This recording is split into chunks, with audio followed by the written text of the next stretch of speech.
Through 6 games in the 2025 season, the Indianapolis Colts defense has shown a disciplined and opportunistic approach against the pass.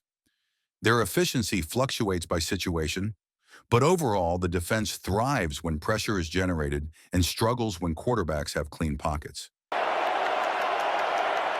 Gotta hurry, play clock at 1%, with pressure coming, throwing over the middle, going up to get it, Trey McBride. And watch this little subtle move to the inside and then over the top. That's what allows him to get into that middle of the field and get beyond the coverage. In deep passing situations, defined as throws traveling 20 or more air yards, opponents have attempted 18 passes against the Colts. Indianapolis has allowed 52.8 passing yards per game and 17.6 yards per attempt in this range, surrendering 2 touchdowns. The expected points added per pass is a positive 1.13, indicating that when offenses complete deep throws, they are highly productive.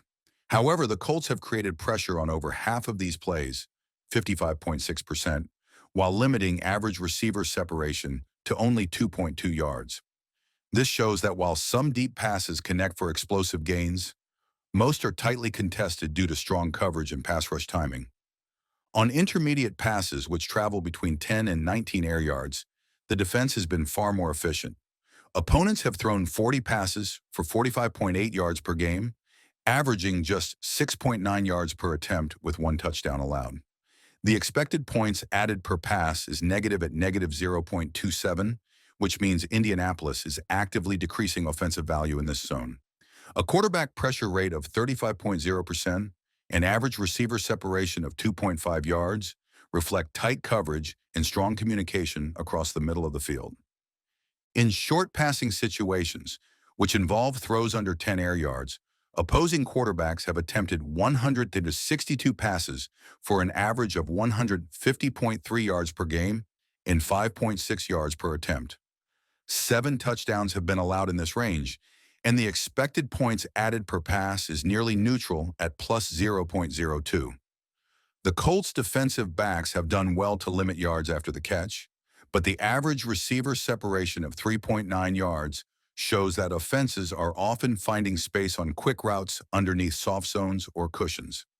Against quick passes, defined as throws released in less than 2.5 seconds, Indianapolis has faced 97 attempts, allowing 84.2 yards per game and 5.2 yards per attempt. Only 4 touchdowns have been given up, and the expected points added per pass is minus 0.09, slightly negative. This suggests the Colts are minimizing efficiency in the quick passing game by tackling well and maintaining positional discipline. The pass rush understandably has little time to affect these throws, with just 1 sack and a pressure rate of 14.4%, yet the defense still manages to keep gains limited. When facing long developing passes or plays where the quarterback holds the ball longer than 2.5 seconds, the Colts' pass rush has been dominant. Out of 139 such plays, the defense has allowed 148.7 yards per game and 6.4 yards per attempt with 6 touchdowns allowed.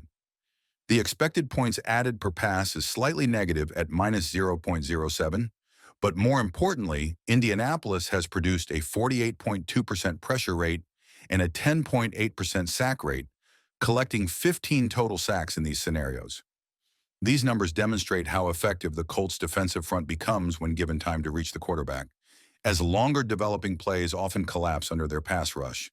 When the defense successfully generates pressure, the results are outstanding.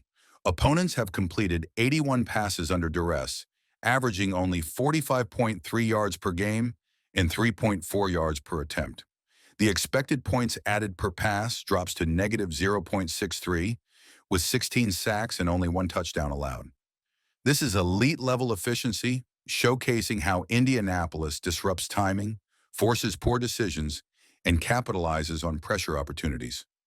In contrast, when the defense fails to apply pressure, opposing quarterbacks are much more successful. Without pressure, opponents have thrown 155 passes for 187.5 yards per game, averaging 7.3 yards per attempt with 9 touchdowns. The expected points added per pass is plus 0.22, a strong positive value that highlights how vulnerable the secondary becomes when the front four cannot create disruption. The difference between pressured and unpressured plays underscores how heavily this defense depends on its pass rush to sustain overall performance. In summary, the Colts' pass defense is highly dependent on pressure generation. When the defensive front wins early, Indianapolis forces negative efficiency, limits explosive plays, and racks up sacks. When the rush stalls, quarterbacks find rhythm and exploit soft coverage underneath. The deep and intermediate zones are handled well overall, while the short area defense shows space that can be cleaned up with tighter zone reactions. The Colts' pass defense can be summarized as aggressive, disruptive, and highly effective when the front seven dictates the game.